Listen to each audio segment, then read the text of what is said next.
ধন্যবাদ। আমি জয় যিশু বলছি, মীরাবতী শাহ বলছি। আমি অনাদিতম থেকে আসছি।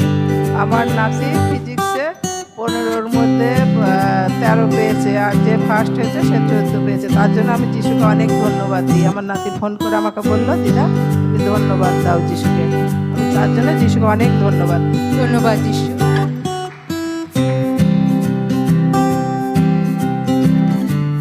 আমি বেলি মণ্ডল। আমার ডিসেম্বরের 30 তারিখে নিরামিষ ছিল, তো আমি ভয় পাচ্ছিলাম। তো মনে মনে ভাবছিলাম কী জিজ্ঞাসা করে কী করবে জানি না। তো প্রভুর কাছে বললাম, প্রভু আমাকে একটা বাণী দাও।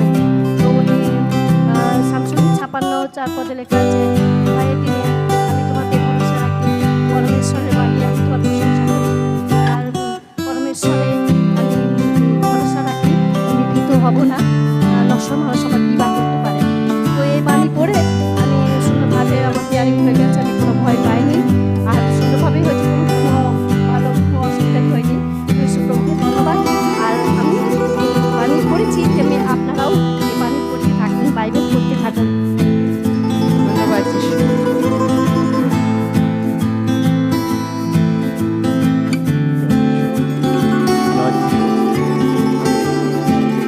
আমার নাম ফ্রান্সিস জেভিয়ার ডেরোজারিও। আমি দমদম ক্যাথলিক থেকে আসছি। আমার অনেক বছরের আমার এত ব্যথা ছিল কোমরে, সে ব্যথা আজকে নির্মূল হয়েছে। এই জন্য আমি ঈশ্বরকে অনেক ধন্যবাদ দিই। অনেক কষ্ট পেয়েছিলাম, অনেক ডাক্তার পেয়েছিলাম ব্যথার কোমরে। আজকে আমি সম্পূর্ণ সুস্থ পেয়েছি। আমি নির্গম করে প্রার্থনা করলাম, দাঁড়িয়ে করলাম, বসে একটু কষ্ট হচ্ছিল, পরে দেখলাম ওটাও ভালো হয়ে গেছে। জয় যিশু জয়।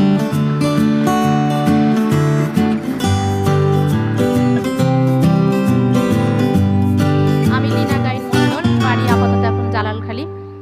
তা আমার হাজব্যান্ড গেল ডিসেম্বর মাসে সৌদি আরব থেকে টাকা পাঠায়, কিন্তু সেই টাকাটা আমার অ্যাকাউন্টে ঢোকে না। আমি ব্যাংকে যাই, ব্যাংকে গিয়েও বলে না তোমার অ্যাকাউন্টে টাকা আসেনি।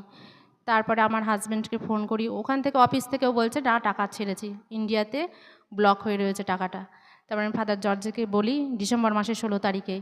তারপরে আসার পথে আমার আবার সেখানে আমার অ্যাক্সিডেন্ট হয় তেহট্ট থেকে আসতে গিয়ে। তা আমি প্রার্থনা করতে করতে আসছিলাম, সামসঙ্গীত 91 আমি বলতে বলতেই আসছিলাম। যাই হোক, ঈশ্বর আমাকে অনেক রক্ষা করেছে, বাঁচিয়েছে, আমার কোনো অসুবিধা হয়নি। একটু সামান্য ব্যথা হয়েছিল শরীরে। তারপরে সেই টাকাটা আমি আমার হাজব্যান্ডকে বলি, আমার হাজব্যান্ড, আমরা অনেকে প্রার্থনা করি, ফাদার জর্জও প্রার্থনা করেন আমার জন্য। সেই টাকাটা আমরা ডিসেম্বর মাসের 30 তারিখে আমার হাজব্যান্ড আবার রিটার্ন পায়। তার জন্য মহান আমি ঈশ্বরকে ধন্যবাদ দিই।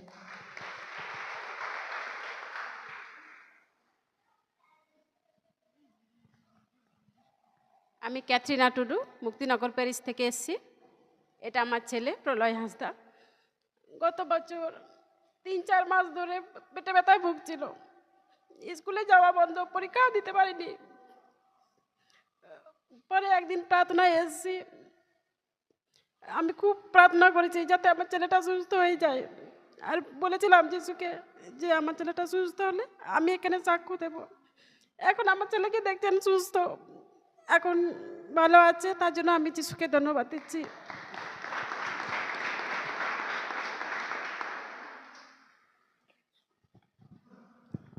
আমি পলি ঘোষ লাহা, জালালখালি প্যারিস থেকে সাক্ষ্য দিচ্ছি। আমার দাদু ছোটোবেলায় একটা মেয়েকে অ্যাডাপ্ট করেছিল, তাকে কুড়িয়ে পেয়েছিল এবং তাকে মানুষ করেছিল, এবং আমার বাবা তাকে নিজের 18 বছরের ডিফারেন্স, আমার বাবা তাকে নিজের মেয়ের মতো করে মানুষ করেছিল। কিন্তু তার বিয়ে হয়ে যাওয়ার পর পড়াশোনা করায়, কলেজ করায়, সব কিছু ট্রেনিং করায়, এবং সে আর বিয়ে হয়ে যাওয়ার পর সে, আমার বাবাদের অনেক প্রপার্টি ছিল এবং তার হাজব্যান্ড এত লোভী ছিল, মানে ওই প্রপার্টি সব কিছু আমার বাবার কাছ থেকে নিয়ে নেবে। আমার বাবা যেহেতু রেলওয়ে চাকরি করে, ওই জন্য বাবার অনেক পয়সা আছে, বাবা চাকরিটাই করবে, কিন্তু কোনো প্রপার্টি আমার বাবাকে দেবে না। সেই জন্য যত কিছু হয়, গুন্ডা মস্তান, তারপরে পলিটিশিয়ান, সবকে দিয়ে কিভাবে হ্যারেস্ট করা যায়, ইভেন আমার বাবাকে কিভাবে অ্যারেস্ট করিয়ে আমার বাবার চাকরিটা পর্যন্ত চলে যায়, এই ব্যবস্থা তারা সমস্ত কিছু করে রেখেছিল। এটা 20 বছর আগে থেকে, আমরা তখন অনেক ছোট ছোট, 20-25 বছর আগে। বাবা চুপ করে থাকতো নীরবে, এবং লাস্টে দেখছে যে বাবার যে জমিটার বাড়িটা আছে সেটা ওরা অন্য কাস্টের লোককে বিক্রি করে দিচ্ছে। আর আমাদের শিফটিং ডিউটি, আমরা বাড়িতে থাকতে পারতাম না প্রপার্টিতে, বাইরে বাইরে শিফটিংয়ে থাকতে হতো বাবার সাথে রেলওয়ে এরকম জবে। এবার আমরা 6টা ভাই বোন। এবার তখন আস্তে আস্তে আমার দাদা একটু বড় হয়, তখন কলেজে পড়ে, তখন দেখে যে আমাদের প্রপার্টিগুলো এই করে করে বিক্রি করে দিচ্ছে। দাদুর দিদার মানে ঠাকুমার দাদুর ওদের যা সম্পত্তি ছিল সব বিক্রি করে দিচ্ছে।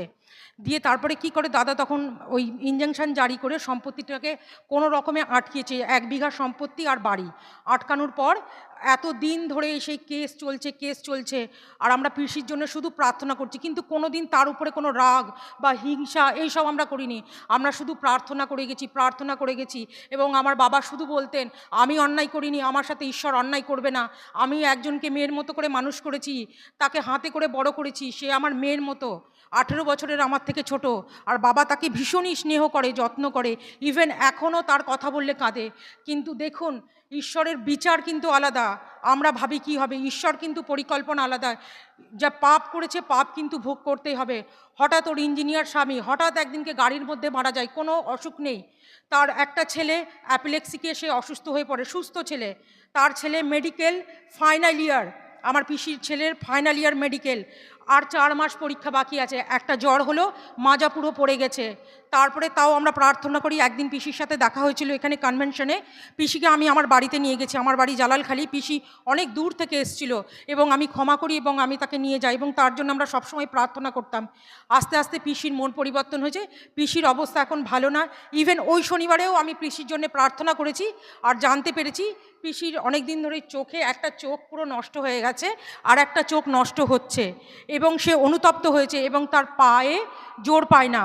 সে কী করছে, ওই শনিবার অত দূর থেকে আমাদের বাড়িতে গেছে, আমার বাবার কাছ থেকে ক্ষমা চেয়েছে এবং সে বলছে, আমি তোকে আর কোনো দিন দেখতে পাবো না, যে আমি তোর সাথে অনেক ভুল করেছি, অন্যায় করেছি।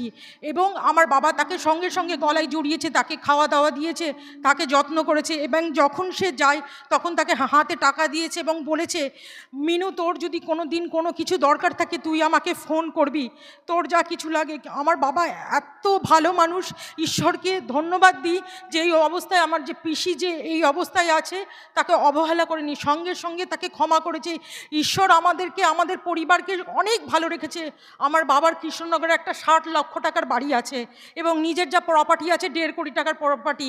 আমার বাবার কোনো অভাব হয়নি, আমার বাবা কারোর সাথে অন্যায় করিনি। ঈশ্বর সবসময় দেখেছেন সেই জিনিসটা এবং ঈশ্বর আমাদের সাথে ছিলেন।